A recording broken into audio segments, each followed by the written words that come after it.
students make progress. So really what we're going to be talking about over the next hour is ways to support sensory needs of students. There's really often a thought that only certain types of individuals have sensory needs or need sensory support.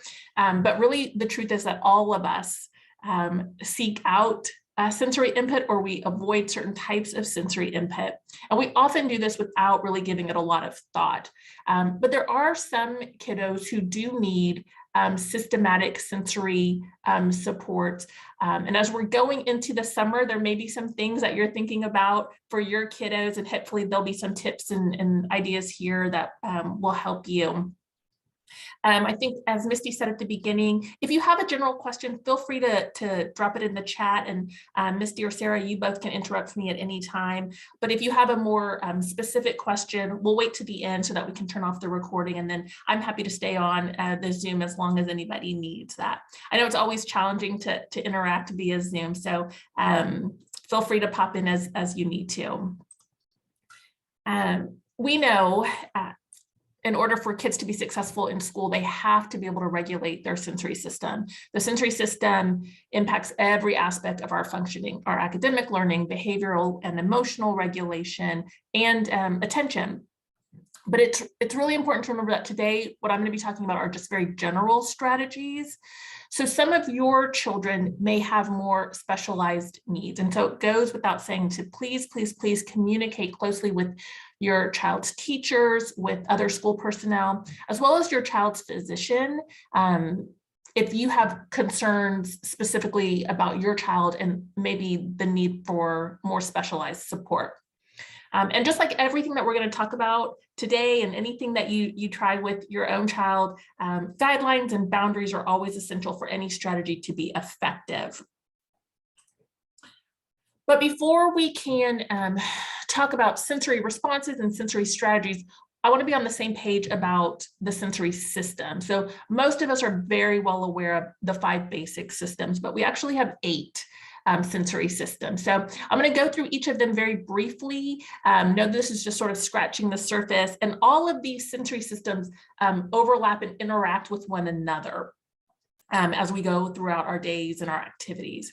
So the ones that we're well aware of, our visual sensory system, or that sight, that's really using our eyes to see what's far and what's close up.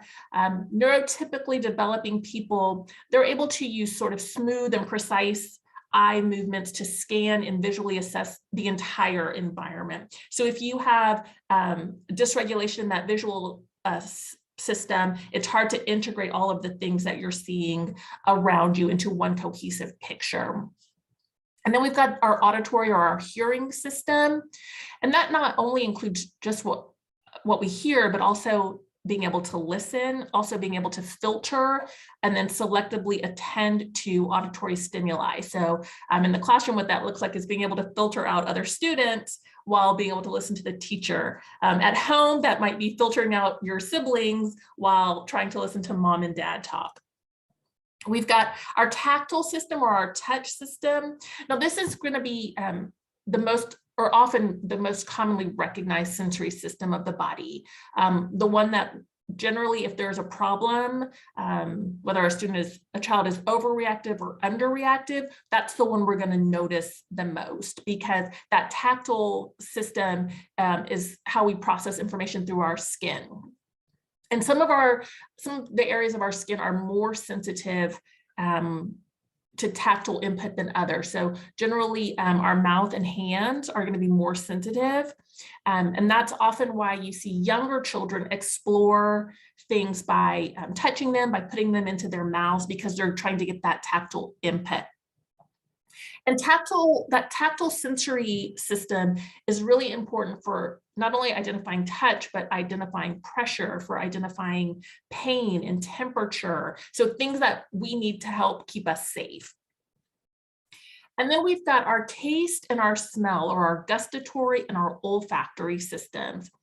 And those two systems generally go together. They're very closely related. So when we eat something, we often will smell it first to make sure that we like it. If it smells good, we're more likely to eat it.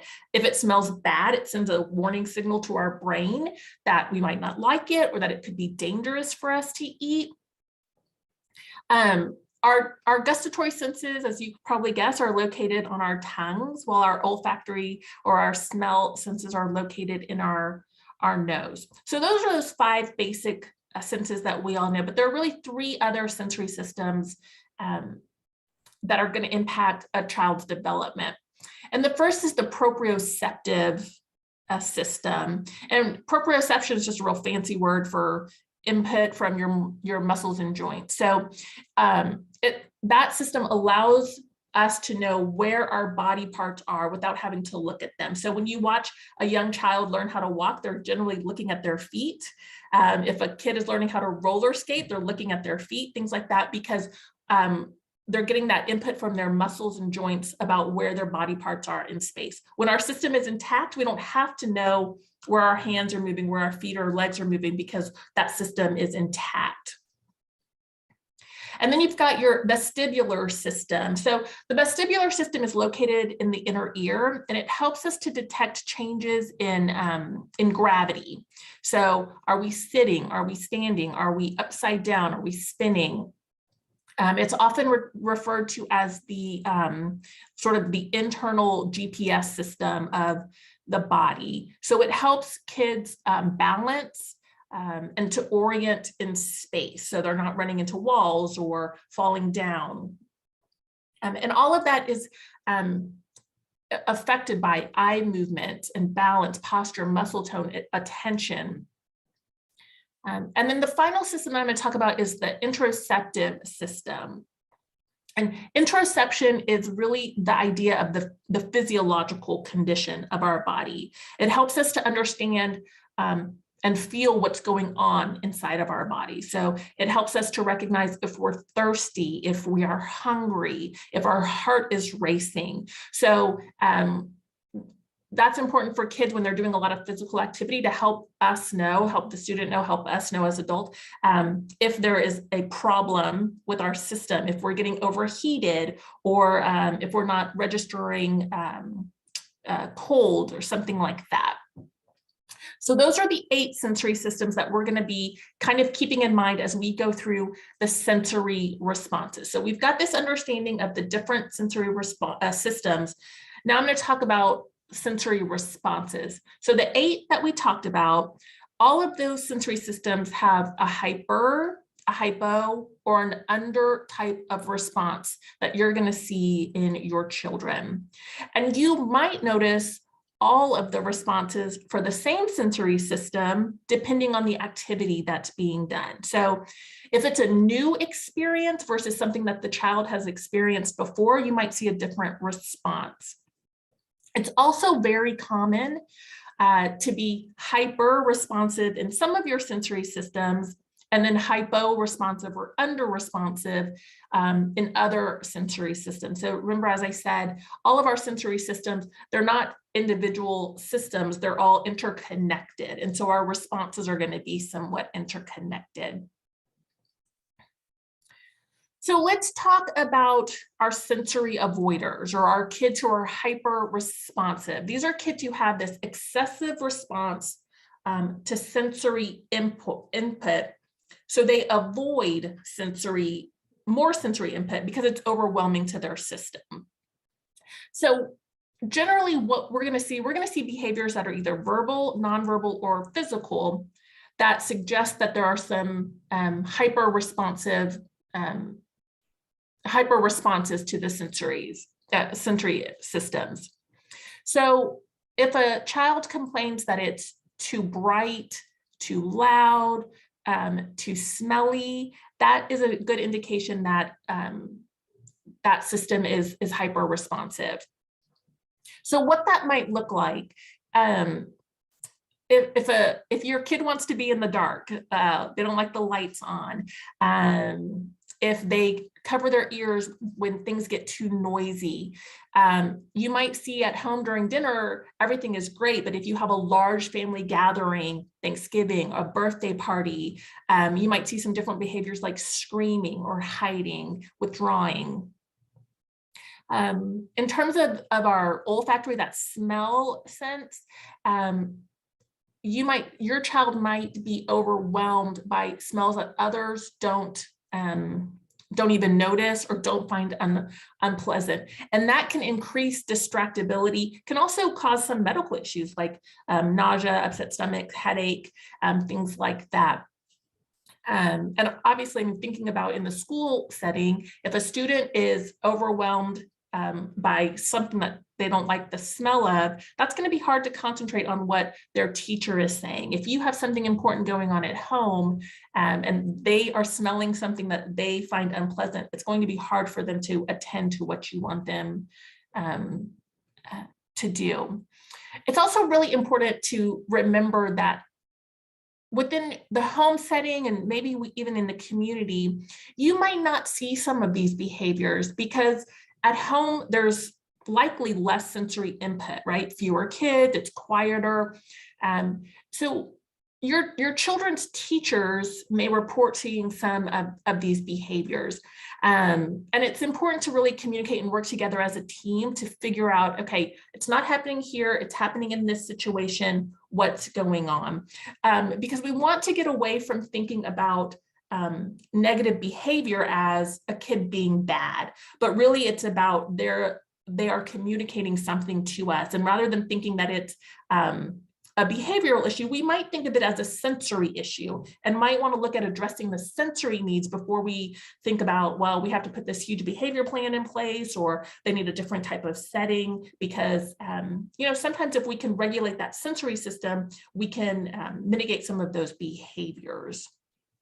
So some additional behaviors that you might see with a student who, or a child who is hypersensitive is that they might avoid eye contact, right? Like some of that visual input may be too much. They could become easily distracted by the visual or the auditory stimuli. So they can't filter out background noise. They're distracted, as I said, by other noises that others don't hear. Sometimes they are slow, and maybe you see this in the home setting. They seem to ignore or are slow to follow instructions. And that could be because rather than being defiant or disobedient, it could be that they are having a hard time filtering out what's important and what's not important in that auditory system. You might see some difficulties in group settings, so play dates, sports activities, and part of that, again, could be difficulty filtering out different voices. So if I'm a soccer player and I have my coach over here telling me something and the kids are screaming and the fans are screaming, it's going to be hard to filter out what I'm supposed to be doing. And so this is oftentimes when we see students or kiddos like picking blades of grass or just sitting down, sort of withdrawing from that activity. Same thing with family gatherings, large family gatherings, because it just may be too overwhelming. You might see some aggressive behavior in response to unexpected touch or unexpected sounds. And these are going to be kiddos who might have difficulty standing in line, sitting beside others. So if I think about church or other religious activities where they need to sit in groups, that may be more challenging for kiddos who are hypersensitive to touch or sound or any kind of visual input.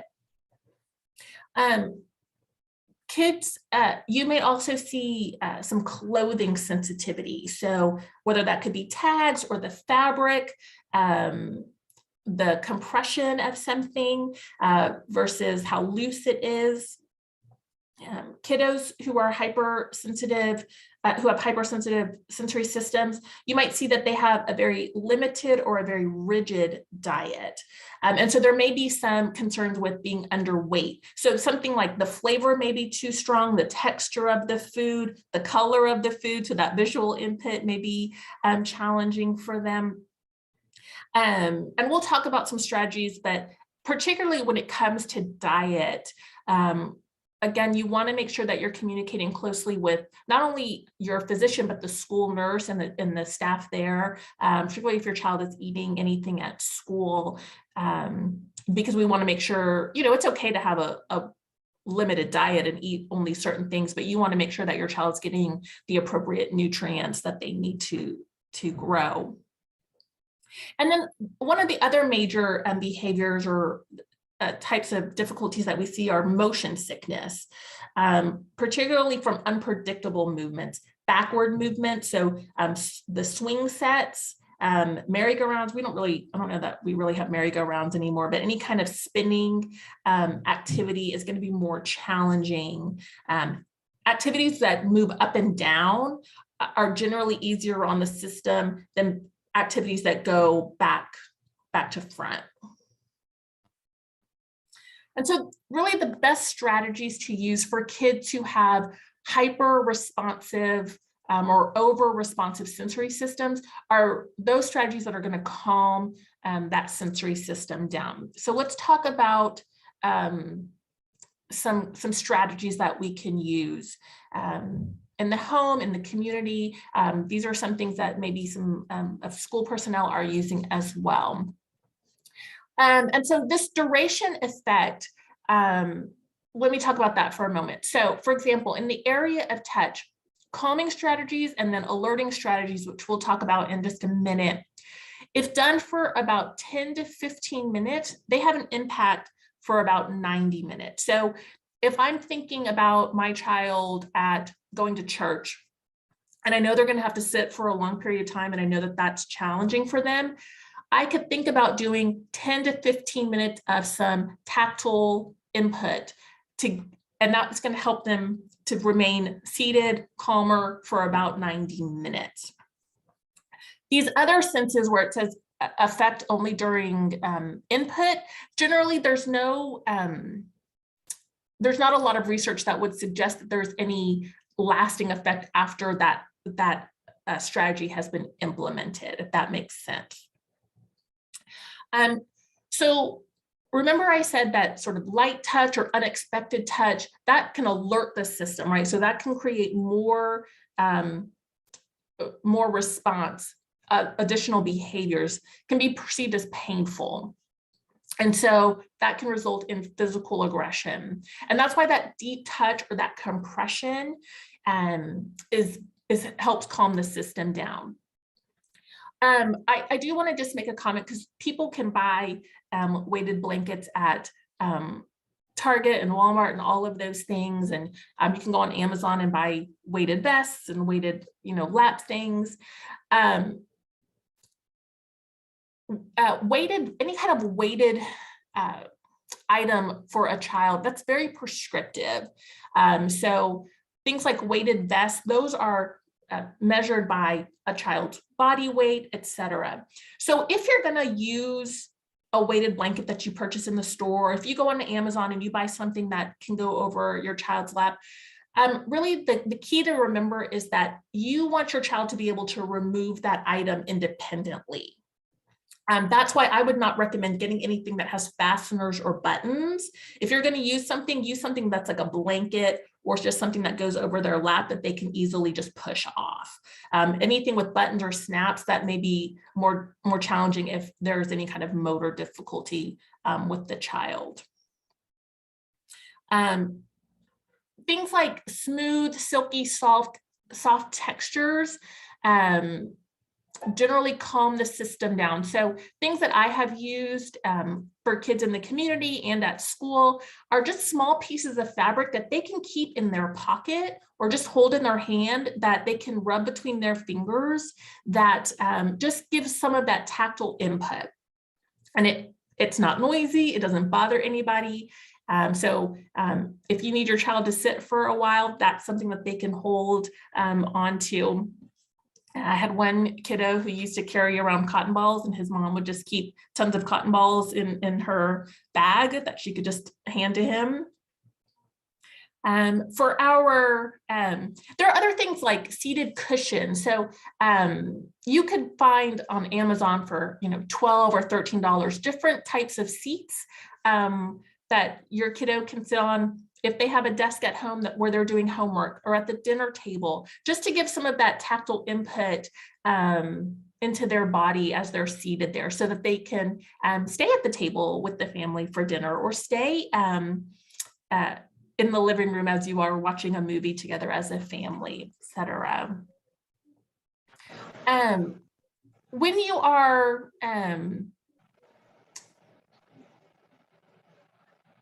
thinking about activities that you want your child to engage in over the summer, so maybe you have them signed up for some different camps, etc.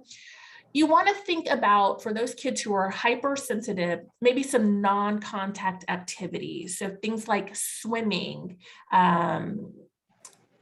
is a great activity because it can still be a team building type of thing, but there's no contact there. Other activities that you can do as a family are just taking walks, doing things like skipping and hopscotch, which helps that vestibular system, throwing and catching. Those are great activities to help build some of those social components without that contact.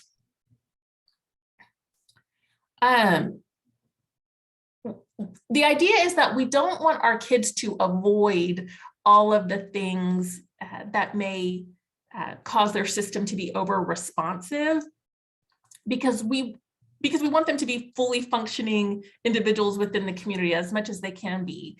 And so the idea is to expose them, but to expose them systematically. So if there are behaviors that you're seeing because of the over responsiveness, then you can think about, how can I expose my child to something without creating some big behaviors?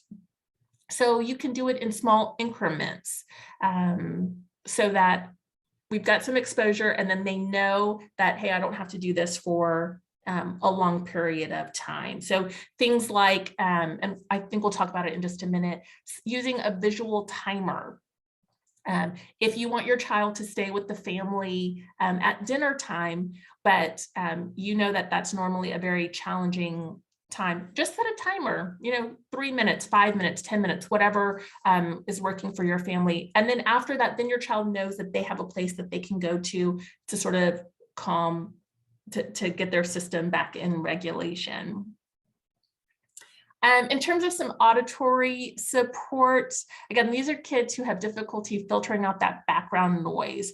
So you want to minimize their distractions. If they have a spot at home where they're doing their homework, you want that place to be distraction-free. You may have a place where they can just unwind from school for a few minutes. And so there are things like just a calming corner or a cool down corner that you can create in your child's bedroom or another corner in the home, where that might just be a place where there's a soft blanket or some of your child's favorite things. And that's a place where there are no expectations or no demands. It's a place where they can go for a few minutes to regulate themselves, because what we want is, we want a child to be able to recognize that they need to be able to regulate, and then remove themselves to use their strategies and then come back, versus having these big behaviors to communicate, hey, I have a problem. Using noise canceling headphones or earbuds, particularly if you have multiple kids in the house or lots of things going on. If your child is having a hard time sort of filtering that out, using those headphones or earbuds is a great way to help them be able to sort of get everything sort of focused for them. And we've talked about that visual timer, this visual support, any kind of natural lighting. So it's nice to be near a window, that's that natural light, but you want to be careful that they're not getting the sensory input from outside. So traffic on the street, birds chirping, all of that. So it's kind of a fine line between kind of natural light. You can also dim the lights if you have that, use lamps instead of the overhead lights in that setting. White noise, so families sometimes buy noise machines, but you can also just turn on a ceiling fan that creates that nice white noise sound. Oftentimes in the classroom, teachers will use like instrumental music when students are doing independent work, and you could try something like that, classical music or other. I know there's lots of apps that have different sounds, like the Calm app, and there's a lot of free things on the Calm app that have different, so they have different sounds, but they also have, if anyone's used the Calm app, they have sort of like story time. And you can hear someone reading a story or just kind of going through this sort of meditation in these really nice voices. And that can be a great white noise, a use of white noise there.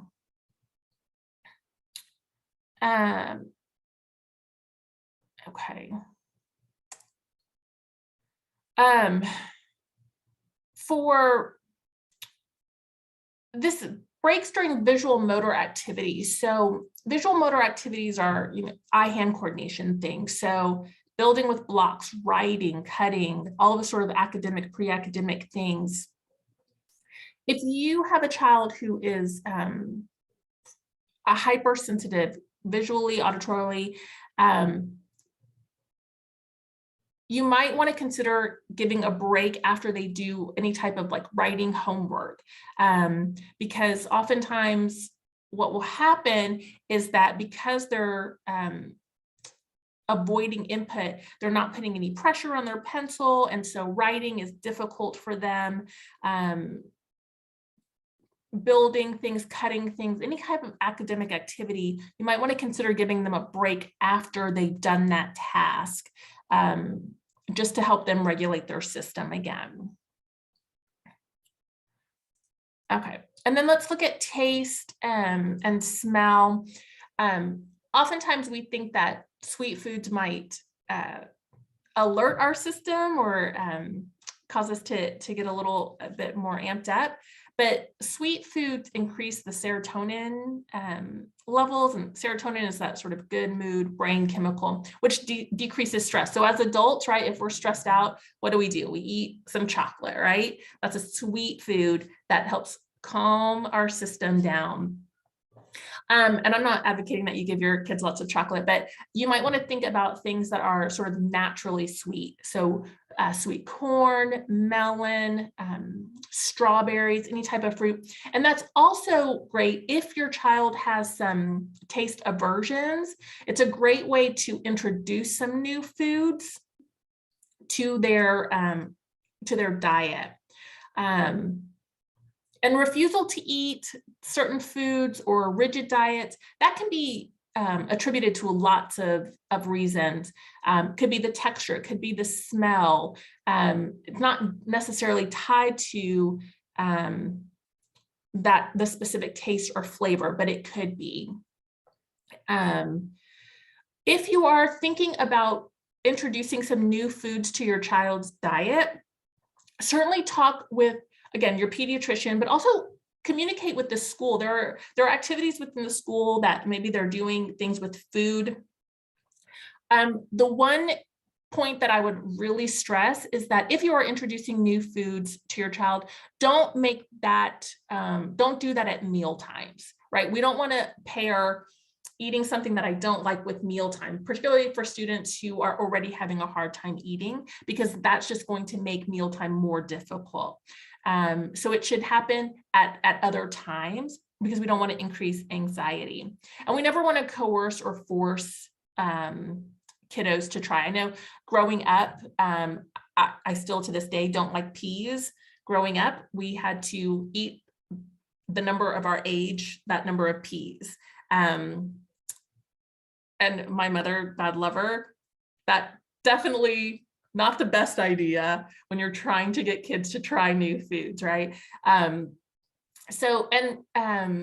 are lots of ways that you can incorporate or hide food in other foods. And I know maybe we can do this another time out there in Capel, but I did a whole cooking class with parents talking about different ways to hide food like cauliflower in, chocolate and brownies, etc. So there's lots of ways that you can hide new foods for your kids. That's why they make zoodles and spaghetti squash and things like that to taste and look like, pasta and starches. The other part of that is have your child help with meal prep. That could be shopping, measuring, wiping, cleaning, pouring. Get them involved in that aspect of it. Kids who are involved are much more likely to try something that they have created. And then the smell piece of things, calming scents are great. At home, you can use diffusers or air fresheners. I do not recommend that when I'm talking with teachers, just because of the different needs of students. But you certainly can at home, if you know that your child is over responsive to certain smells, you can certainly use a calming scent as a diffuser. If you notice that your child has very strong reactions to scents, communicate that with your child's teachers. Things like strong perfumes or hand lotions can increase negative behavior, and your child's teachers may not even be aware that they are sort of a factor in some of those behaviors. And then you just want to consider some alternative materials, things like unscented markers, unscented Play-Doh, things like that, you want to talk with the school about. Either they're providing that or you may be providing that for your child to use in the classroom, separate and apart. And if sometimes classrooms sort of do a whole group of, these are all the markers everybody has, and this is all the Play-Doh or whatever, but there just may need to be a separate unscented sort of group of things for students. And then before we move on, to our sensory seekers, I want to talk just a minute about movement. So again, these are for kids who are hypersensitive. They may refuse to participate in activities or games because they dislike that sensation of the movement. So you might see this if you're taking a long car trip this summer. That may be very challenging for kids who have that sort of vestibular overload. Again, those weighted items can reduce motion sickness in a car. You want to, again, think about taking more breaks than you normally would so that they can move around and get out of the car a little bit. You also, things like dinner tables, oftentimes if a child's feet are off the ground, their vestibular system is dysregulated. So thinking about at the dinner table or the chair that the child is sitting in, if their feet aren't touching the ground, you may just want to consider putting something that fills that space in for them. So ensuring that the chairs are the right height so that their feet aren't dangling. We've talked about different activities. Oftentimes, if a student is over responsive to movement, they often prefer activities that are sedentary, reading, computer, video games. So you want to offer a variety of activities that just involve gentle movement. Again, walks, throwing and kicking a ball, gardening, things like that. Again, providing choice is always going to increase motivation and participation. All right, so those were our sensory avoiders, right? Now let's talk about kids who seek out a lot of sensory input, who are hypo-responsive, okay? These are kids who don't receive enough sensory input through the natural world, so they're constantly seeking it out. And these are kiddos who have a really hard time attending to any task, until they just get that right level of input or arousal. So some things that you might see for kids who are sensory seekers: they like bright, reflective, spinning objects and light, because that's increasing the amount of visual stimulation that they're getting, and it alerts their brain. These are kids who seek out additional sound. So they might hum or drum. And while this really does increase their alertness and really could help them focus, it's obviously distracting to others around them in the classroom, and if you have other children in the home as well. And certainly, during COVID, hopefully we never have to go back to a time like that. But when parents were working from home and kids were doing school at home, we had a lot of students who were struggling with this aspect of it. These are really kids who don't register regular noises. And so they may not respond to others who are speaking, right? So you may ask them to do something and it looks like they're deliberately ignoring you, but really they're just not registering the sound. And really, if you're thinking about in the community, that could present a real danger. Thinking about parking lots or crossing streets in the neighborhood. If they aren't attuned to the sound because they're seeking out some other sensory input, that could be very dangerous. These are your kiddos who are touchy-feely. They really can't seem to keep their hands to themselves, and they may unintentionally play rough, right? And could be in the school setting labeled as a bully or get into some additional discipline problems because of how they play. Conversely, they may not even recognize when they are touched, or if their clothes are kind of cattywampus or askew. These are kids who complain about their hand hurting or about hating to write because oftentimes they are over gripping their writing utensil, right? Because they're seeking that pressure through the writing instrument, and that causes hand fatigue. We see kids who prefer very strong flavors, right? They're attempting to enhance that registration of taste. And we might even see kids who are eating non-food items, which is called pica, because they're seeking out texture. So they might eat rocks or pebbles because they're crunchy. They might eat Play-Doh because it's soft, etc. So you might see very strong preference for some smells or an underreaction to smells, right? Because they're not registering that smell. And again, just like not being able to register the sound, if they can't register or detect unpleasant tastes or smell sort of together, that gustatory and olfactory, could be very dangerous because you might have a child who ingests poison. So any kind of cleaning chemicals that you might have because they don't register those tastes and smells. These are also your kiddos who not only are they touchy, but they're fidgety. They have very difficult time staying seated, and it's very hard for them to attend and focus if they have to sit for a long period of time. So they seek lots of movement to increase that alertness. And while it does really increase attention, right? If we're working and we're tired at our desk, we get up and take a walk. That's to get that movement to increase our alertness. So when a child is forced to sit still or stay seated, we may inadvertently be causing negative behaviors because they're needing that movement to regulate their system. So the best strategies that we use for students who exhibit sensory seeking behavior are alerting or stimulating activities. And our instinct is to say, well, if they're seeking out all this sensory input, really we should be calming their system. But we want to be strategic about it. We want to, their system needs that input. We want to be strategic about how we provide that input so that then they can do the things that we need them to do, whether that's at home or at school. And before we get to the strategies, I want to talk about under-responders because the strategies are very similar. So our under-responders, these are kiddos who have a diminished or a response to sensory input.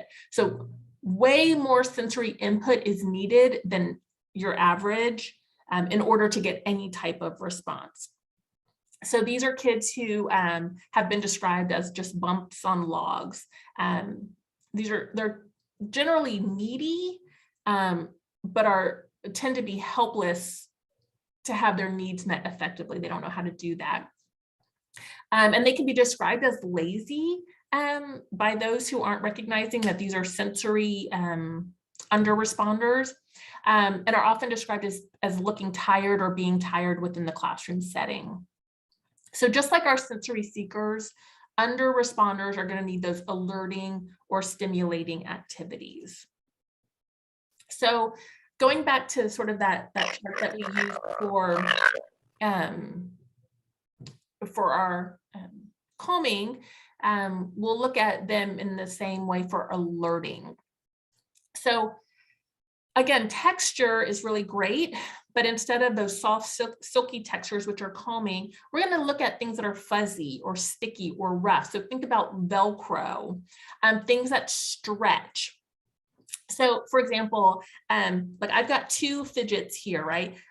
Again, I can carry both these, right? They're the same thing, but one is smooth, and then this one has a little bit more texture, right? So I want to be thinking about, okay, is my child hypersensitive? I might use this type of sensory toy or fidget. Or are they hypo, or do I need to alert them? So I want to give them something with a little more texture.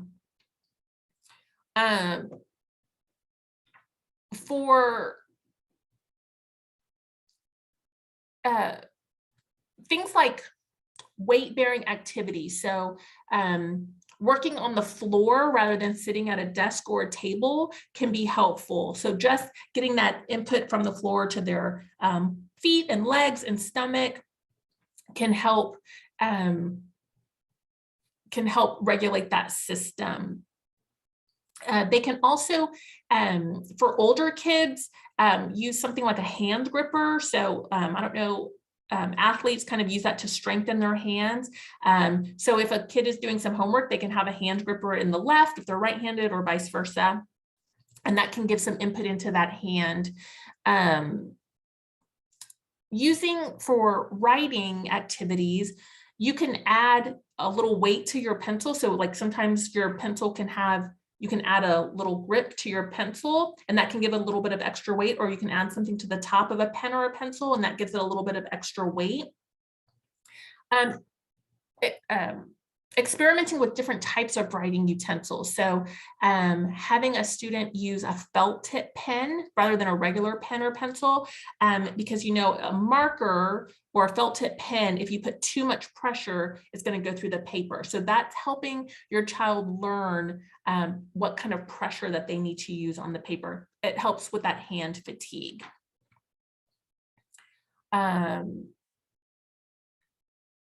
For our auditory supports, you want to use your child's name. It sounds silly, even if they're the only one in the room, but anytime we hear our name, that's going to alert our system. So if you really need to get your child's attention, you want to say, Sarah, please go get your shoes from the closet. We're leaving. Something like that. Use their name. Students who are seeking out additional noise, again, headphones might be appropriate for them to be able to listen to music or any type of white noise, meditation noise, to help them when they're working. Loud environments, fast music, oftentimes, again, whether I worked in classrooms or I was working with families in the home, if prior to any type of task that the student thought was challenging, we might have a dance break where we just do 1 or 2 minutes of really fast, energetic dancing. They get to choose the song. That's very motivating for them. And then we do a task, and then we might do another dance break afterward where they get to, again, pick the song, just to get some of that auditory input, some of that movement, and then we can do a task, particularly those tasks that seem challenging to the student. We want to think about using brighter colors. Again, that just draws that visual system, right? It draws the eye to something bright. But you want to be careful again about, you want to make sure that you keep the main thing. So you want to keep your child attentive to the most important information and not be distracted by what's going on around them. So, you don't want to paint your child's room bright pink because that may be overstimulating, but you might have some pink overlays or something pink on the wall or something purple on the wall, whatever their favorite color is, but just making it nice and bright for them. In terms of taste, again, particularly if your child is eating non-food items, you want to think about what can provide that same type of texture. So things that are crunchy, chewy, spicy, any type of that very strong flavor is going to alert those gustatory senses.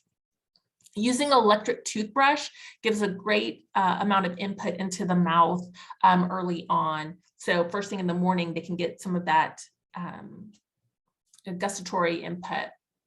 And then gum is a great tool to use out in the community. If you're going to be at a location for a long time, it just gives, again, some of that input. And that's a very typical thing. You see lots of kids chewing gum versus chewing on their shirt or their arm, their fingernails, things like that. That gum is a very typical activity. And then our smell, those alerting senses, or alerting scents, again, different than the calming scents. But if you're going to do family games, you might think about going outside and sitting in the grass, right? So getting that smell of the grass, gardening, any type of scented objects like soaps and lotions, markers or stickers, if you're doing any type of sticker chart with your children. And then let me just say a quick thing about movement, right? So again, these are kiddos who often seek a lot of movement to increase their alertness. So just like we talked about that gel, like a seated cushion that could calm the system, a seated cushion could actually also alert a system. So you don't have to have lots of different things for different aspects. You can use the same cushion to help alert or to calm the system. Classroom chores and our home chores and exercises, which we'll talk about in just a minute, are great things. If you're going to do movement breaks at home, systematic movement breaks, you want to think about, okay, when are those breaks going to occur? Where will that break occur? How long will the break be? Particularly if your child needs a very similar structure from school to home, and you're thinking about, okay, I need to keep my child very structured throughout the summer months so that they don't get dysregulated before they go back to school.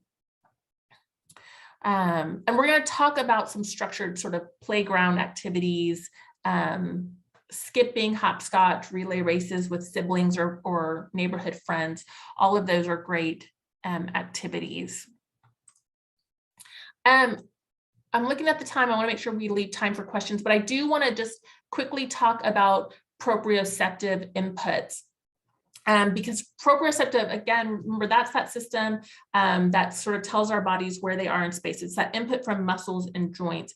And proprioceptive inputs are fantastic because for kiddos who are overreactive or prone to sensory overload, this heavy work or proprioceptive activities calm the system, right? Decrease stress. But for those who need input, it can alert our systems, right? It helps to increase attention to task for those who might be otherwise under responsive. So generally, any activity that involves pushing, pulling, carrying, weight bearing are considered proprioceptive activities. So I won't read all of these to you, but I have linked a couple of different types of animal walks. These are really fun family activities to do, races. Kids love to see their parents and their siblings act silly, but it does really give a lot of proprioceptive input. I'm not going to talk about the brain. Just know that there is a lot of brain research out there that indicates that movement and exercise and different types of movement and exercise really do build brain activity. And so particularly for those kiddos who are under responsive and who seek out sedentary activities, we want to make sure that we are getting that movement and exercise in to get those neurons and synapses firing.